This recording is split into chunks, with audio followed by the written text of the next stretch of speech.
Yes, I somehow got more to talk on Heavy Gear 4th edition, mostly the titular heavy gears and vehicles, because had I talked about them more in the intro video, it would be a lot longer than just 22 minutes.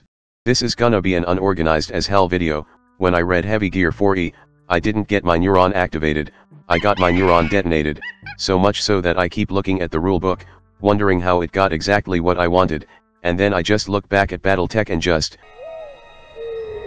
Maybe not that dramatic.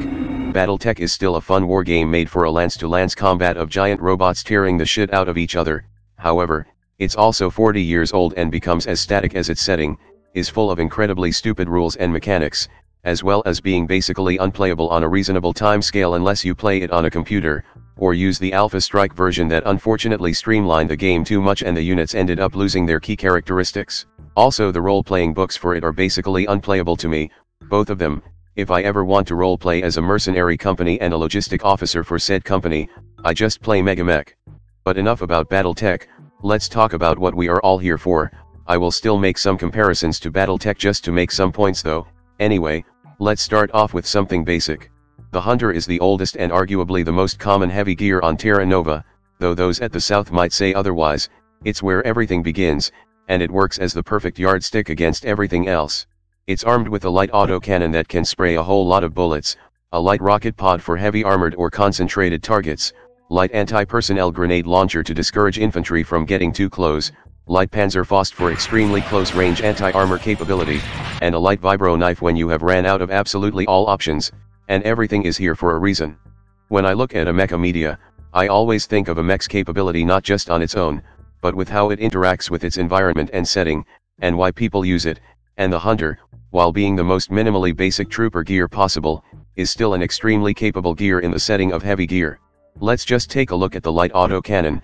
It deals 6 damage, before margin of success and everything, and the Hunter has 6 armor, meaning if a Hunter takes a glancing hit from this weapon with 0 MOS, it will take exactly 0 damage. It is efficiently designed to fit the most baseline requirement possible, and because every faction has multiple gears similar to the Hunter, that also has 6 armor or less, this gun will do the job. But there's more. Autocannon has 2 traits in 2 different modes. Precise increase MOS by 1, but only in optimal range of within 180 meters. You can also burst, which just gives 1 more dice to roll, nullify the penalty you get when firing out of the optimal range. This makes it so that autocannon is not just accurate in a sense, but also being viable in the hands of a greenhorn fresh out of training, which will be most pilot that got in a Hunter. One of the burst dice may also be sacrificed to instead make another attack on a nearby enemy, making it a good weapon for veteran too. And because a Hunter only has 7 hull integrity, with most gear having only slightly more, this means that even dealing a single damage via a skilled or lucky shot is a significant amount of harm being done. This in turn means that an upgraded Hunter with a medium autocannon for 1 additional damage will be a lot more dangerous. It's just so nice to see a commonly used basic weapon being statted in a way that tells you exactly why they are being commonly used. The same thing even happens in Lancer, with the assault rifle being literally reliable. Also, while the rocket pod and Panzerfaust are powerful options, they have limited ammo and are hard to be reloaded in combat. The gun in your hand will be your primary means of damage. Also, the vibro knife here isn't just for damage. If you get attacked in melee and you do not have a melee weapon, you have a higher chance of getting stabbed, meaning even if you are a terrible knife user, you still want the knife so you don't get stabbed. As I have said, everything is here for a reason, and not randomly stuffed in like the hundreds of shitty battle mech variants in BattleTech that nobody wants to use in their formation. I genuinely have not seen a single gears that have missed at being good at what they are made for, and even policing gears that lack heavy explosives are still good at one thing: dealing with infantry. There's also these 3 stats, which I didn't really explain in the intro video because you can probably figure this one out, but basically, these 3 stats further modify the threshold number you use in relevant role, which is why I wrote all these here. Just remember to apply them in reverse, so negative is actually negative for you.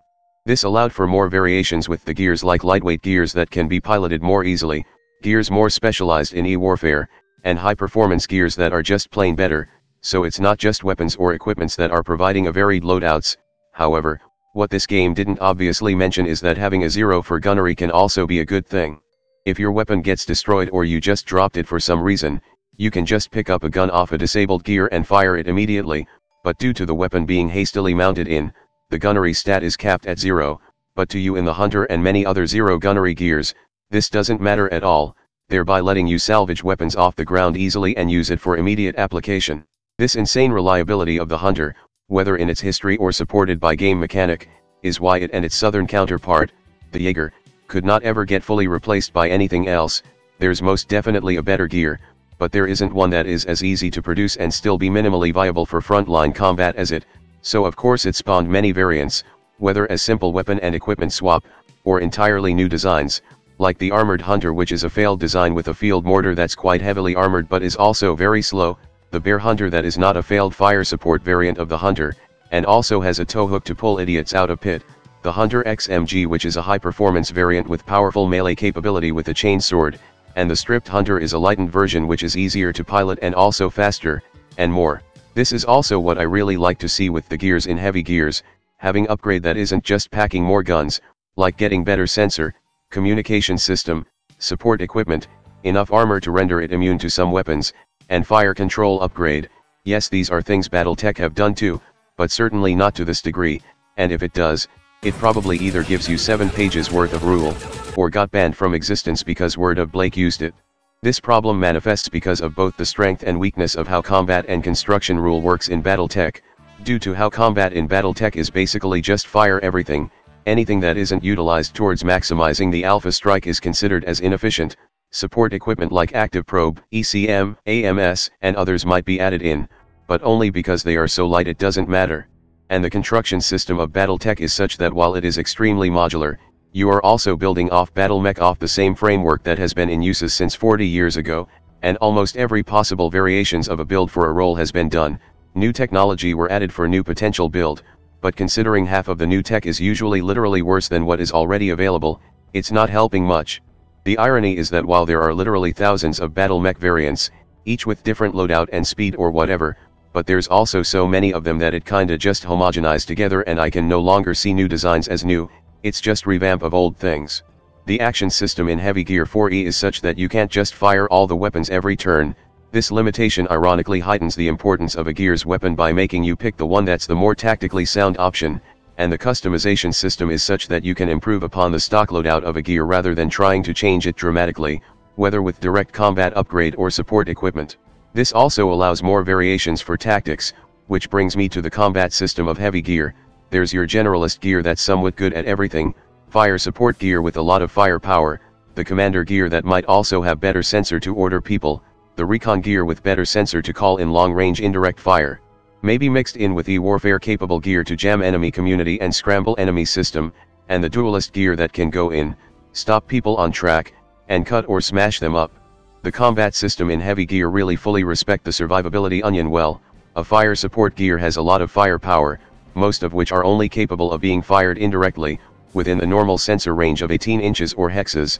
A gear can easily fire indirectly with only a 1d6 indirect penalty, which is also one thing I want to complain on BattleTech because the indirect firing rule is so complicated. I gave up learning it even with MegaMech.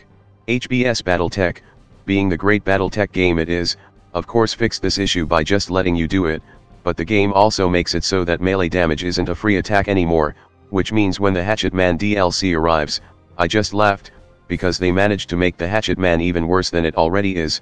That's so sad, I'm so sorry, but that's also very funny.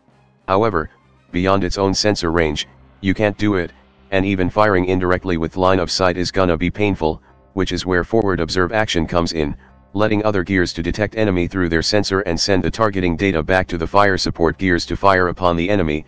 E-warfare action is also done through sensor, and in fact, only requires sensor lock to the target, which means one can hack someone straight through walls. There's an option to turn sensor to passive so you can only be sensor locked through line of sight, but this not just halves your sensor range, but also makes almost any covers blocks your sensor, which means your team's e-warfare and indirect fire capability are severely impaired. However, that's not to say the entire team has to go active or passive, which means the frontliner can provide sensor data with active sensor, while those flanking in with short-range weapons and melee can go passive for stealth and safety without being blind to the battlefield. Best of all are the stealth-equipped gears, which effectively treats enemies' sensor as half as long while they can still use full sensor capability. Of course, all these indirect bombardment and e-warfare can only do so much disruptions. What will really finish a fight is still, usually, charging in for a direct gunfight with maybe an axe in hand. And let's not forget, the commander also has a role to play on the battlefield of actually motivating and ordering others around. A unit in formation with the commander is a powerful one, and a unit where the commander got jammed by enemy e-warfare gear is one that's going to perish. This living ecosystem that is the heavy gear combat system is another reason why I like it so much. It isn't just more guns and fancy maneuver, it's commander yelling orders, frontline trooper trying to get targeting data for the fire support, and e-warfare are being conducted between e-specialists to disrupt enemy formation and data link, all while duelist gear waiting for the best chance to cause the most mayhem possible. Heavy gear's depiction of e-warfare is severely lacking in modern mech and military media that likes to portray ECM as this magical bullshit device, and even BattleTech suffers this issue from constantly reminding people on how its battlefield is saturated with so much ECM that infantry should be boiled alive already. This also allows for increased variation and upgrades for many more gear types. Some commander gear has ECCM installed for better e-war protection. There's e-warfare gear of varied capability, fire support with increased melee capability to dare enemy to get close to it, and trooper gear with reinforced cockpit so they can take even bigger risk with the pilot feeling nice and safe. This also means that despite all factions sharing the same weapon and equipment set, they can actually be quite varied in a style that aligns with the faction's theme. So let's talk about those themes. First, let's just compare the very basic unit from all factions first. The Hunter from the north and Jaeger from the south are basically the same thing. The only difference with their base version is that the Hunter has a light Panzerfaust and the Jaeger has light frag grenade. This might not be intended, but I found that this speaks more on how either side works than anything else. In heavy gear, the north and south have been fighting each other since 3 centuries ago. The south tends to be richer in resources, which allows them to manufacture more heavy combat vehicle, which then makes sense for the Hunter to be equipped with the Panzerfaust as it punches through armor very well, but the south also has another problem. The south, or rather, the Allied Southern Territories, are actually just the South Republic and its vassal states, and, well, a lot of people didn't like that in the south. The gear-scaled frag grenades are not really that effective against gear. It is, however, very effective against soldiers, partisans, insurgents, and also protesters. The South Republic is also very French. Beyond that, North is very mountainous and also tends to have flat plain, so they have gears with climbing gears and a lot of direct firepower, whereas South has ocean, somewhat, and a lot of jungles and forests, so plenty of amphibious and submersible gears, e-warfare gears with good sensor, and flamer-equipped gears. Peace River is a weapon company that's more a small state in the Badland that also sees its population as its investment, and as such, their gears tend to be more on the protective side. The Warrior, a Peace River starting gear, isn't that different to Hunter or Jaeger, except for the fact that it has a E-War stat of 0, and can be equipped with ECM suite. You need E-Warfare skill to hack enemy, but you don't need that to use ECM defensively against incoming projectile. It can also be equipped with armor jacket for even more physical protection. New Coal, or New Coalition, loves speed, not just because one of its member states are full of ex-CEF members, but also because it makes patrolling easier. Their most basic gear is the Chasseur, which has a hover motive system, letting it avoid most ground obstacle, so it's not only fast, but can also just ignore most obstacles. Unfortunately, it's also a little fragile. It can also be equipped with jetpack. The Black Talon is a special force to be inserted anywhere, so even their most basic gear has to be airborne deployable and also packs a stealth system. And finally, the Invader factions. Caprice is a hostile world where the only hospitable spot is a hole in the ground, so their most basic mount is capable of climbing straight up and handle any god-awful environment. Utopia nuked itself and so uses drone for a lot of things due to vastly lowered population, so even their most basic apes is capable of controlling drone. Eden is a feudal world with noble and peasant and stuff that likes to melee shit, but their most basic golem isn't capable of that. It, however, can be easily made submersible because Eden is even more watery than Earth. And then there's the CEF. Question: how do you make a technologically superior faction, and don't make it as stupid as the clan? Honestly, pretty fucking easy. This is the F616, the most basic CEF frame. It is only armed with a singular light laser cannon at its most basic form. The laser cannon deals 1 more damage than the auto cannon of the same class, and has twice the range. The F616 also has 7 armor and faster speed. I don't even need to explain to you why this is very bad for the Terra Novan military, and this isn't even its final form. It can be upgraded to be stealthy, airborne deployable, armed with better weapons, and even pack E-warfare capability. This thing is dangerous, but only when the CEF can afford to. Turns out waging a war at interstellar distance is pretty fucking hard. Logistic is a big problem. The F-616 is also specifically designed to deal with other gears and vehicles. It is very vulnerable at close range from infantry or duelist gear, but that's a problem they won't have to deal with when they aren't overstretched with the fanatical girl soldiers and the CEF hover tanks, which are the real firepower source of the CEF with their insane energy weapon and shit. So let's talk about things that aren't gears. Vehicles in heavy gear are often far more dangerous than the gear themselves, capable of carrying heavier weapon with ease, or just carrying a shitload of anti-tank missiles. I don't think I have emphasized this enough. Anti-tank missiles are actually dangerous as hell in heavy gear, especially when guided in by someone with target designator directly behind an enemy unit. Vehicles in heavy gear aren't just dangerous because they are usually armed to the teeth, but also because of their multi-crew nature, which gives them more action and action points to do things with. The driver performs support action and also e-warfare stuff if there's any, gunner shoots the guns, and the commander will bark orders and also shoot the guns. This makes a vehicle vastly more dangerous as one can pay attention to many things at once. They are so dangerous in fact, there's light anti-tank missile equipped Hunter and Jaeger just to deal with these giant menaces. I just like how goddamn dangerous actual combat vehicles are compared to the gears which only weigh several tons like a truck. There's so many mecha medias portraying mechs as the ultimate war machine that nothing else can really defeat, and even Obsolete commits this fatal error, which sucks because a battlefield is never won by a single machine, it's a combined effort, a combined arms effort if you will. Having a gear being vastly outgunned by a heavier machine actually makes them cooler when one actually takes down these things like a boss fight. There's also actual heavy mecha like the Striders, which the South make frequent uses of because they actually have good designs compared to whatever the hell the North are taking when making this thing. Also hilariously, helicopters or VTOL or hoppers are some of the most dangerous things a gear can encounter on foot, which is very funny to me after shooting down so many easily in MechWarrior, but no, these things are actually fucking dangerous. Anti-air autocannons are here for a reason. And the CEF, with their frequent uses of hover tank when they are not overstretched to hell, is extremely dangerous. These things are fast, agile, and lethal with their energy weapon, and there's plenty of factions that have successfully reverse-engineered or even came up with new designs in an attempt to overcome the threat these things have brought. You have to understand how dangerous these things are. Gears have a presence on the battlefield because they are fast and agile on bad terrain, and hover tanks are heavily armored vehicles that are fast and agile on bad terrain while packing more firepower than a gear ever could. Needless to say, things were pretty bad for a while for the Terra Novans during the first invasion exactly because of these things. Heck, the CEF is still very much a tank-focused faction, which is something you don't see often in a mech-focused media, especially when the hover tanks are also the superior fighting equipment instead of the minimech. I just really like the idea of setting up a boss for the players to defeat, and it's just a tank, or worse, a tank being escorted by a squad, or two tanks. There's also plenty of support vehicles or just civilian vehicles that actually just work.